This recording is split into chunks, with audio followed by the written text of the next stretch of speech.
welcome back to Onebar and Lupagus Show. I am Lupagus, and it is time to recap Minnesota Vikings Day 8 training camp practice, some news and nuggets for you guys. Before we do that, be sure to remember this video is brought to you by Lift Bridge Brewing Company. I have myself here a delicious mango blonde. It is Friday night, and I'm very thirsty, so why not talk about Minnesota Vikings notes from training camp practice while sipping a delicious mango blonde. Thank you, Lift Bridge, for that. All right. Let's hop into this here. These, again, come from Will Riggets, who we just keep using for most of our notes. He's very thorough, and he does a pretty good job compiling what happens at practice. Let's start with who was not at practice today, who we did not practice. No surprises here. Irv Smith Jr., Kenny Ngwangu, Ryan Connolly, Blake Prohl. Really, Prohl and Conley, this is not good. They're not practicing yet. Very, very, very detrimental to their chances of making the team. But let's go on to practice right now. Kirk Cousins continuing to look great, according to Riggets, making a lot of throws, good decisions, looking sharp. So that's good to hear when your quarterback one is having a good camp. What's a little bit disappointing is Kellen Mond, again, just looking mixed. I guess he had what should have been a bad interception, bounced off the hands of Jordan Hicks, but it landed in the midst of Dan Shasina, of all people, who we are not very friendly to and kind to here at the Onebar Lupagus Show. But had some very bad misses overall in practice. Had another snap go through his hands, another shotgun snap. When we were there on Wednesday, he botched about 4 handoffs from under center. I don't know what's going on with Kellen Mond in the snaps, whether shotgun or under center. He just cannot seem to handle them. Apparently, he made a ridiculously good throw to Albert Wilson that was very deep, but it sounds like he would have been sacked on the play. But Riggets actually went as far to say that the Vikings, if Mond struggles a couple of practices, should maybe start looking for a new option.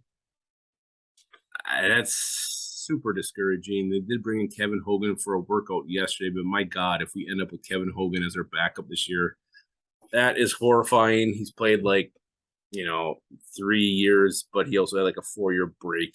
So that is not good. Super disappointing. Kellen Mond is just not showing up so far. Who knows? This kid just needs a good practice. When I was just watching his body language, it just seemed like he's so down. I think it's in his head right now. So he needs something to pick him up. I'm hoping this is going to be a good practice here one of these days. Maybe it's going to take till next Sunday's exhibition game for him to really put something together on the field that gives him his confidence back. Because right now, I just think it's absolutely shattered. I'm not giving up on Kellen Mond just yet, but I got to be honest. What I saw and what I've read is not very encouraging. KJ Osborne continues to look amazing. This guy, just with his route running, his hands, his speed. KJ Osborne, definitely wide receiver number 3. Most teams, he's going to be wide receiver number 2. Again, when Adam Thielen does hang him up, we are in good hands with KJ Osborne. Went over to defense here for a little bit. Jordan Hicks was on fire. Almost 3 turnovers today. He forced a fumble on Alexander Madison, picked off Kirk Cousins in the red zone, and then he had that, should have picked off Mond as well, went off his hands and landed in Dan Shasina's mitts. So Jordan Hicks, it's nice hearing something about him. Been a little bit quiet on the Jordan Hicks front so far to this point. So hearing him just really rip up practice like he did today. That's what I was expecting to hear from Jordan Hicks from day one. So good to hear that he's doing that finally. First-round rookie Lewis Cine had a nice pass breakup today, and when I was watching, they're rotating those 3 safeties pretty heavily, so I hope they do that in the regular season. Another defensive, Harrison Phillips was apparently very impressive again, and, Riggets did say it's hard to really judge when he's going against Garrett Bradbury, but he was dominant, absolutely destroying Garrett Bradbury, which a lot of people have done, so maybe it's not so much Harrison Phillips as it's Garrett Bradbury, but like to hear the horrible Harry's looking damn good.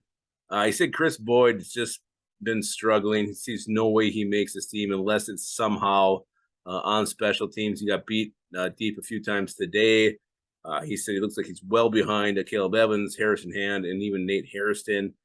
Really, it's special teams. It's the only thing that could save Chris Boyd's roster spot at this point. But, yeah, he's a fun guy to have around, fun guy in the locker room, but he's a shitty player on the field and is showing at camp, and I think the Vikings finally have enough quality corners to where we really see how bad Chris Boyd truly is. Speaking of corners, sounds like Andrew Booth Jr. did have a rough day.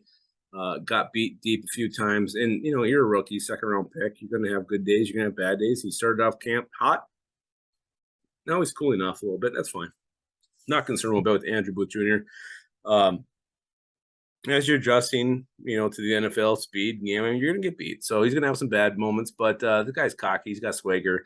Not worried about Andrew Booth Jr. And he's always been a little bit of a gambling type of corner. He'll jump around if he feels something's coming up. So those will lead to him getting beat at times. So that's just Andrew Booth's game. Some big plays mixed in with some bad plays.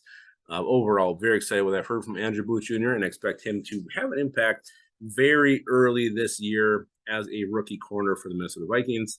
A couple of notes. Let's go back to offense. Dan Shasina, who me and Onebar have not been kind to, was very solid. Had a few big plays today. We mentioned the pass that bounced off Hicks' hands into his mitts. Apparently, he also had another deep catch. So Dan Shasina showed up.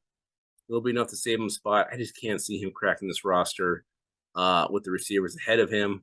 And look at what he did at special teams. Yes, he was the first guy down the field, but he rarely made the tackle. I once watched him miss the tackle 3 times on a punt return. So Dan Shasina, I'd be shocked. Absolutely. Actually, I'd be sick. I'd be sick if he made this team. Apparently, Zach Davidson, who's had a good camp up to this point, dropped a wide open bomb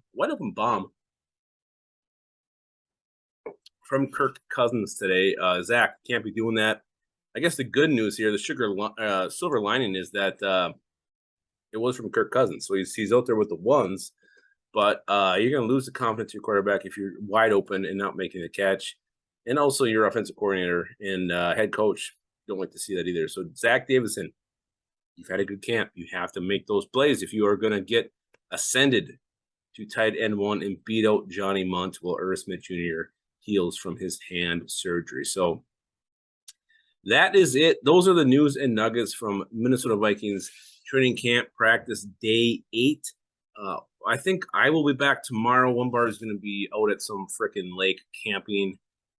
Marshmallows on his nipples. I'm not sure what he's doing, but he will not be around. So I will have your news and notes for you again tomorrow. I hope you guys have a wonderful weekend. I hope it's filled with lift bridge brews, good friendship, maybe a couple giggles here and there, maybe a good old-fashioned tickle fight. And I hope you guys keep your skull in your hole.